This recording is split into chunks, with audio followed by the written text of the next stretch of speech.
Hi, welcome to Conversion Conversations. This is Cameron, and today I'm taking a look at Transformers Generations Legacy United G1 Universe Quake. Quake here is a heavy retool of Skullgrin. I was surprised he was actually a retool, but he is. He does include certain things, I think like the forearms and some other pieces are actually the same, but everything else here is essentially new molding. He also comes with his two Targetmasters. We have G1 Universe Heater and TipTop over here, and they both look pretty dang good here.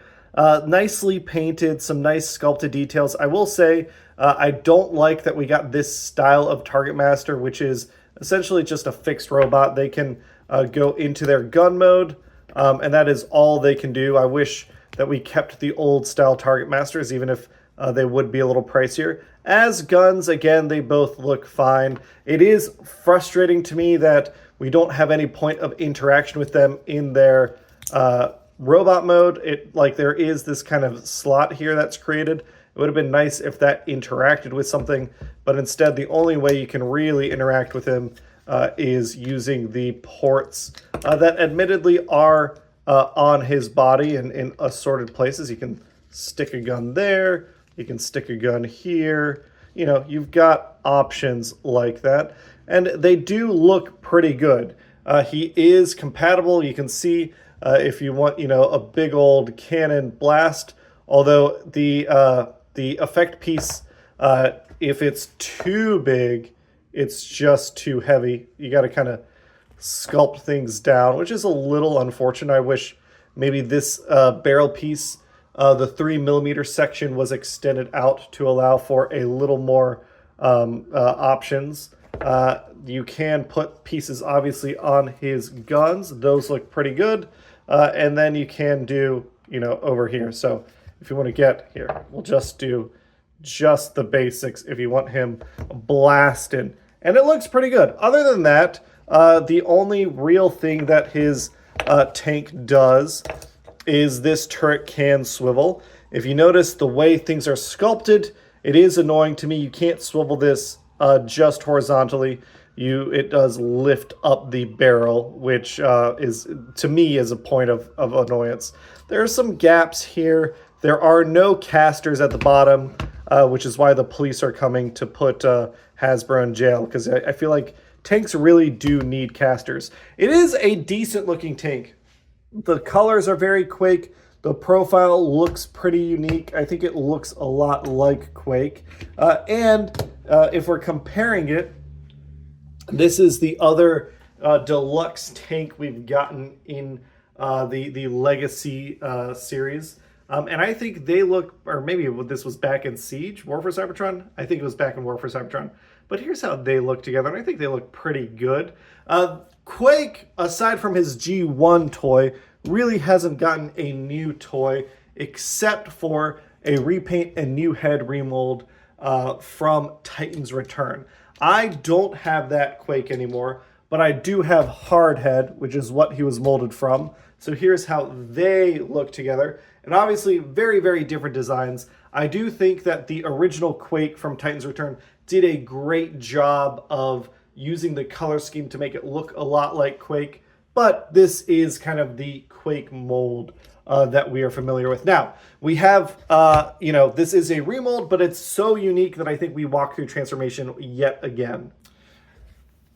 We're going to start by coming in here and splitting apart the two halves of the tank. This is essentially his upper body. This is his lower body.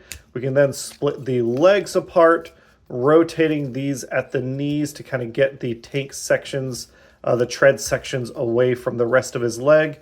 We can come in at the bottom and we're going to pop open this piece, which lets us rotate this whole thing up.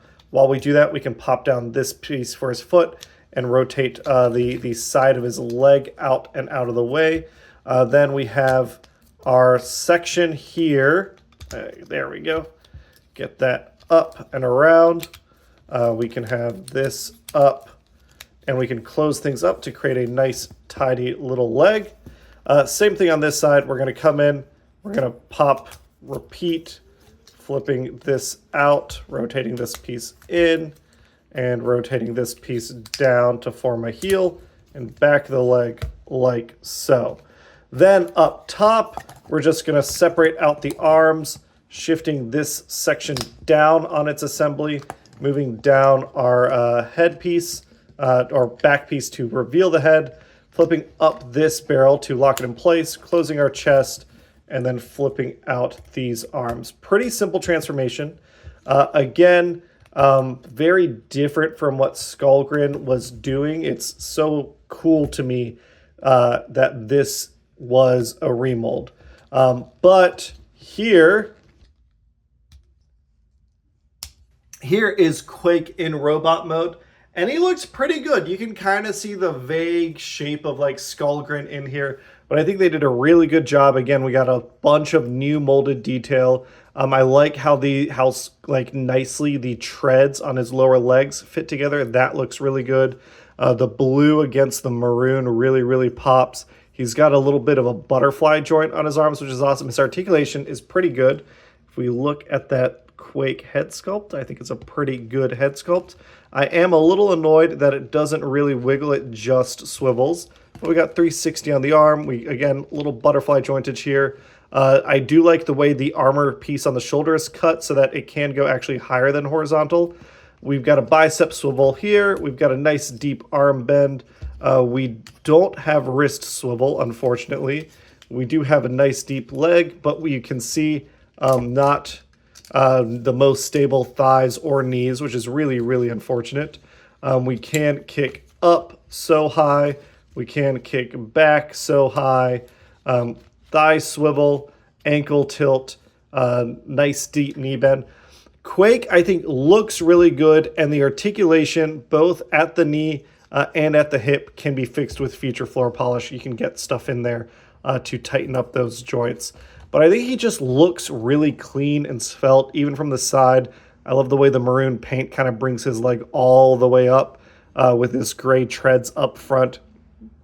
I think he looks really nice. He's like a very bog standard Decepticon, and I say that with like a lot of love. He's like, hey, this guy's the trooper guy. That said, if you're trying to compare him to other stuff, he is nice and big. If you saw kind of at the vehicle level, he was about the same size as Warpath, but now he's grown, about an inch. Makes his profile look pretty impressive. Next to Hardhead, which again had the other Quake mold, I will say this is the more heroic, more like muscular, angular design. So if you want like that more dynamic design, I think this Quake mold would suit your preference better. Plus, this has the Titan's Return play pattern, which we've established is the best play pattern.